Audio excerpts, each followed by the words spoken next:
அஸ்ஸலாமு அலைக்கும் வரஹ்மத்துல்லாஹி தஆலா வபரகாத்துஹு. அன்பிற்கினிய இஸ்லாமிய சொந்தங்களே, மரணம் குறித்து திருமறையாம் குர்ஆனிலே இறைவன் அதிகமான இடங்களிலே கூறுகிறான். இறைவன் கூறக்கூடிய நோக்கம் என்ன? எதற்காக வேண்டிய இறைவன் மரணம் குறித்து அதிகமான வசனங்களே கூறுகிறான் என்று நாம் யோசித்து பார்க்க வேண்டும். மரணம் என்பது உண்டா இல்லையா என்கின்ற ஒரு கேள்வியை மக்களிடத்திலே கேட்போமேயானால் அனைவரும் கூறுவார்கள், மரணம் என்பது உண்டு, மரணம் என்பது யாருக்கும் இல்லாமல் இல்லை என்றுதான் கூறுவார்கள்.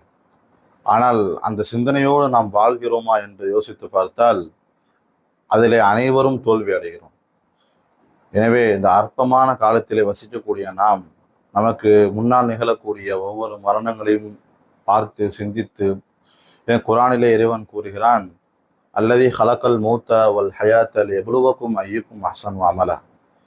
அல்லதி ஹலக்கல் மௌத்த வல் ஹயாத்த, மௌத்தையும் ஹயாத்தையும் நாம் படைத்தோம், லியப்லுவக்கும் அய்யுக்கும் அஹ்ஸனு அமலா, உங்களிலே நல்ல அமல்கள் செய்வது யார் என்பதை பார்ப்பதற்காக வேண்டி என்று குர்ஆனிலே இறைவன் கூறுகிறான். எனவே நமக்கு முன்னால் நிகழக்கூடிய ஒவ்வொரு மரணங்களையும் நாம் பார்த்து நல்ல அமல்களை செய்து இறைவனிடத்திலே நல்ல கூறுகளை பெறக்கூடிய நன்மக்களாக இறைவன் உங்களையும் என்னையும் ஆக்கி அருள் புரிவானாக.